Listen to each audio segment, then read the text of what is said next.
All right, now we're joined by Dale Earnhardt Jr., the driver of the number 88 Nationwide Patriotic Chevrolet.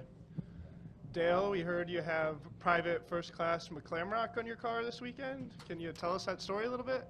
Yeah, it's a real honor to have him on the car. He's from Huntersville, and it's real meaningful for all the drivers and the teams. We get to meet the family of the individual and represent that person and their family throughout the race and the race weekend. There's a lot of it's just a great opportunity, I think, to to get to know one of these guys. We often thank the troops and send them messages and celebrate the military in many different ways, but it's rare when you really select an individual that you focus on. So it's a great program that I think we have unique to our sport, and something I really enjoy seeing unfold throughout the weekend. And so we'll meet the family here this weekend. It'll be pretty exciting to talk to them, and hopefully, all the drivers take a little bit of a responsibility to try to win the race and take that name to victory lane. So it's a little added pressure in a good way.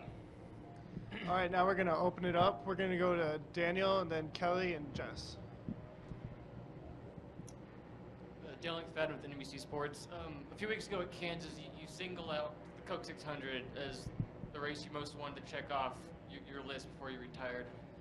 How much is that the history of this race, and also how much of that is how this race ended in 2011 with you running out of gas coming out of turn 4? How much does that weigh on you since that night? I couldn't have told you what year it was. It doesn't really weigh on me that much. It was tough to get over for a few weeks, but I believe Steve Letarte might still talk about it today. But a lot of water under the bridge since then. I grew up here and went to all the races here when I was a little kid. Some of the first memories of being at a 1.5 mile racetrack, that's here at Charlotte. So once I used to go to the dirt tracks with Dad when I was very small, but the first memories of being actually at a Cup event were here. And the Uries and the Earnhardt family would park up on the hill of the road course, about the tallest peak of the elevation there.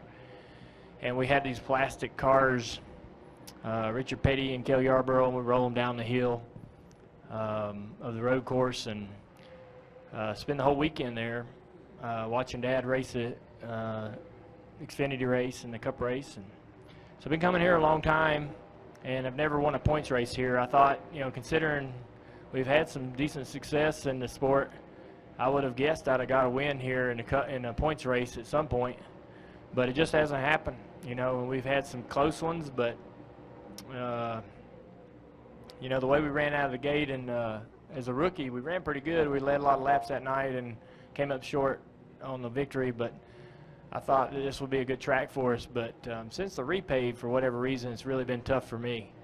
We just really haven't been able to hit on how to get around here, either how to set the car up or what I'm looking for or what I need to be doing with the car, driving it. But we'll keep digging this weekend and see what we can make out of this weekend.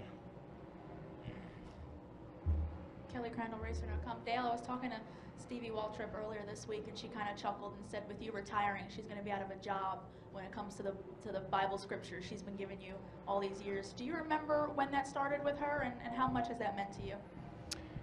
I'm not very superstitious, but there's a couple things that I have to do before the race starts, and I always really appreciate the MRO guys coming up to pray before we get in the car,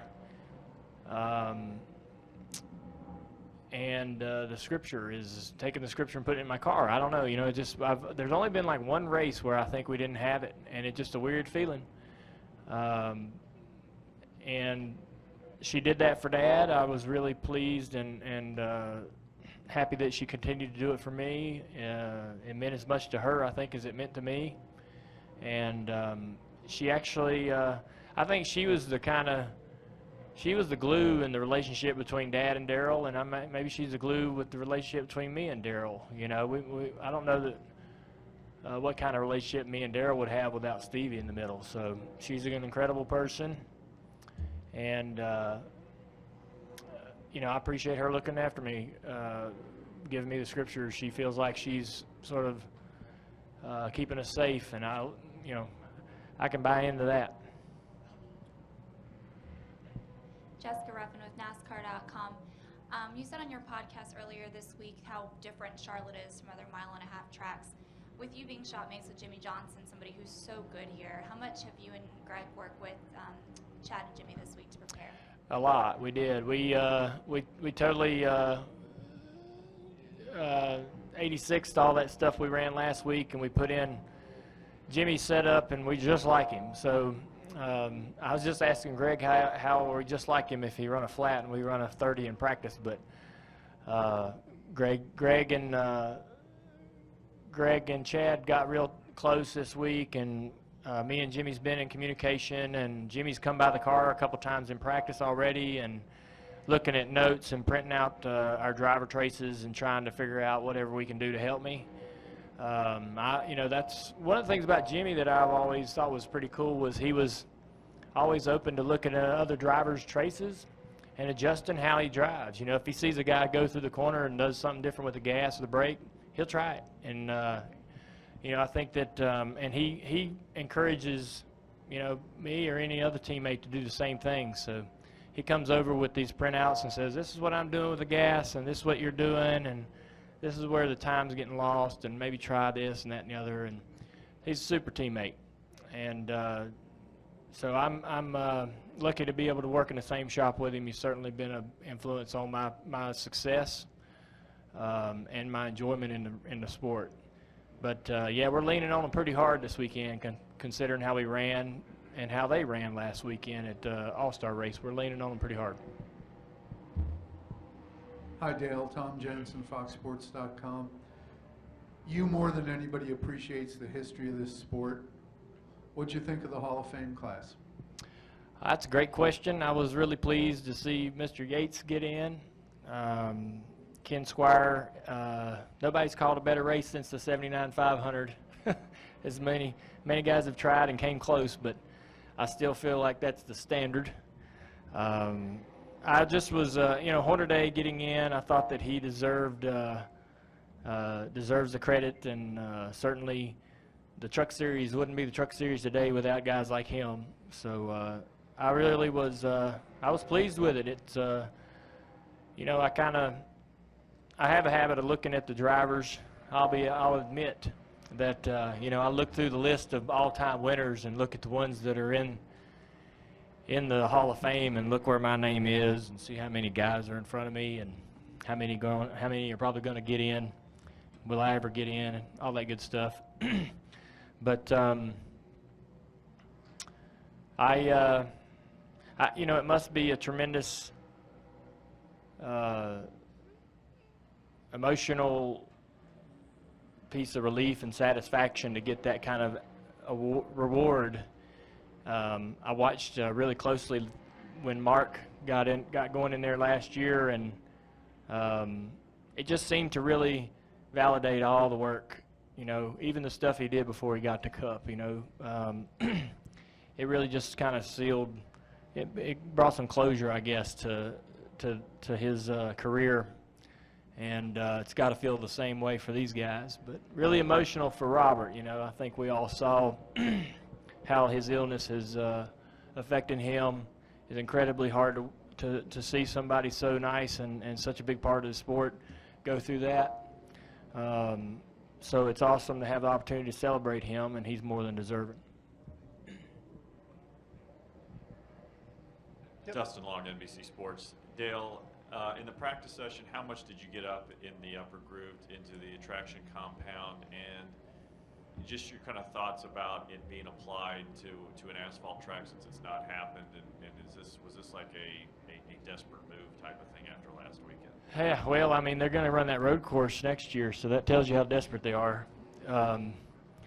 It's I got in it by accident. I got loose into 3 and ended up there.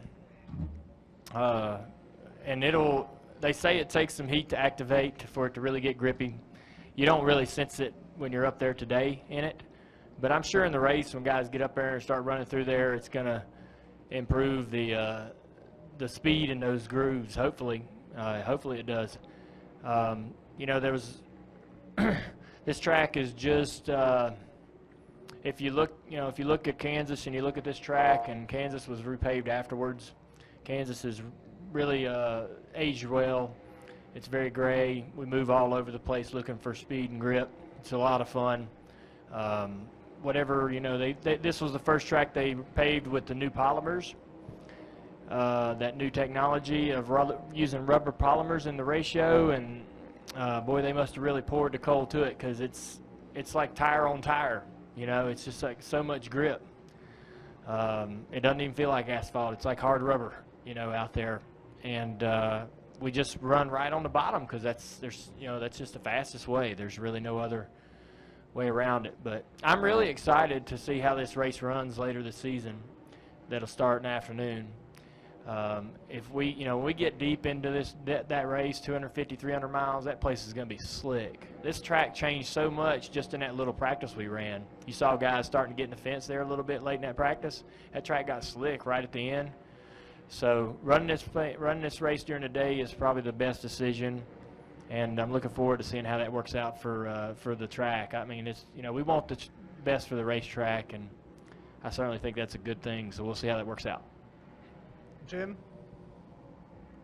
Jim under motorsport.com.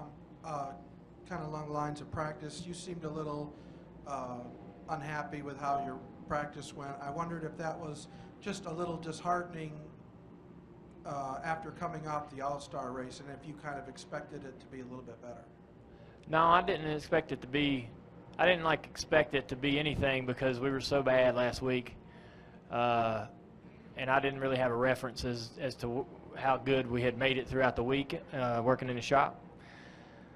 I started out not too good, but none of us, when we all went out there and saw all that, well, when I went out there and saw the rubber they put down and all that, the whole track looked completely different. So it took me about 3 or 4 runs just to kind of get the line back down and understand what I needed to do as a driver, regardless of what the setup in the car was.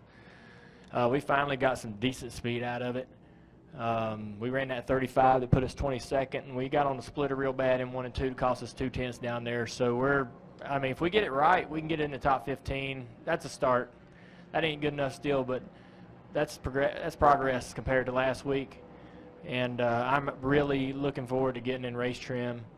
And we got some practice time. We really ran short last week on practice time.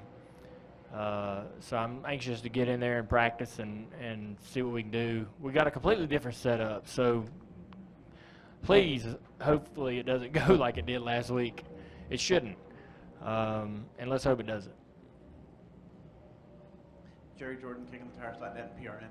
Dale, you said as Kyle was walking away, you agree with him, but how integral is the Stepping Stone series, like the Truck Series and the Xfinity Series, to bringing these guys up? And is there a point where it gets critical financially, where these guys may not have a place like that? And how do you do those cuts and make it affordable for you guys, because you aren't in the Truck Series right now, I don't think. Yeah, we moved our truck team up to the Xfinity Series to make another team there, but I definitely miss. When I was in the series, we went to South Boston and places like that, and I miss watching those races, and they were great races. I don't know if the business model works to be able to go back and undo everything we've done, but I definitely think that I'd rather tune in and watch them run the beach or the fairgrounds. Man, I'd love to go run Xfinity race at the fairgrounds in our cars. I mean, that'd be at the top of my list if it was on the schedule. I run Richmond and Bristol. That's the only ones I'm running this year, because that's the only short track action you can find. But the 1.5 miles just aren't that fun. We don't run enough. We run too many of them for it to be fun. We run, you know, we rarely run the short tracks, so you try to get as much of that as you can. Not everybody's the same now. This is just me talking. I don't know if all the drivers like the short tracks that much, but I would certainly tune in. I'd tune in and watch them trucks run in South Boston, or the beach, or the fairgrounds. I'd rather tune in and watch them do that than a lot of these other tracks they run on. Yeah, Dale, right up front here, George Diaz with the Orlando Sentinel. Obviously, next year you'll be in a different role in the sport, but what's your takeaway from the changes that they announced for the upcoming Cup season? The schedule? Yes. I thought it was And good. the track as well with the road course here. Oh yeah, I'm not a big fan of the Roval, but you got to be open-minded to it, because what if it does really do well? I anticipate it will be more spread out than what we see at Sears Point and the Glen. You know, once these cars come out of the road course and go onto the track, they're just going to distance from each other. And so I don't know really what a race like that's going to look like for stock cars. But you know, they're going to try it. We got a lot of other racetracks that are Rovals as well, and if it happens to work, there's opportunities for them other tracks to do the same. As far as how they move the races around and stuff, that seemed to be all decent ideas there, and a little unfortunate for the New Hampshire folks, because there's tons of race fans up there, a lot of diehard, you know, short track modified racers and families up there that like to come to the Cup race, and it's unfortunate that they lose an event. But Vegas is certainly a great market for us, and one of the West Coast markets that works really well. So, and I think I like the Vegas racetrack. You know, it's one of them. It's a fun mile and a half. One more. Seth Eggert, Motorsports Tribune. Dale, last weekend, Lionel Racing, with your help and the fans' help, raised $60,000 for the Nationwide Children's Hospital. Can you talk a little bit about that and the gift they presented you? Oh yeah, they gave me. You know, we're helping the Nationwide Children's Hospital as often as we can, due to the relationship that I have with the Nationwide. They're heavily invested into that hospital, millions and millions and millions of dollars. They're certainly they're right now currently doing some add-on and additional buildings and so forth that they're a big part of funding. Through their relationship, they've taken me over there, and I've really fallen in love with the place, and we love to go over there and visit the kids. They gave me the #1 serial number for I guess it's the best-selling diecast of all time, our race win version of the 2015 Daytona 500. So, was it 15? When was that? 14? Yeah. So, I guess they've never gave a diecast, a #1 serial number diecast, to any other driver before. They keep them all in this room, and for whatever reason, they wanted to give me that. So I'll hang on to it forever. Pretty cool. Thank you, Dale, Thank and you. best of luck on Sunday.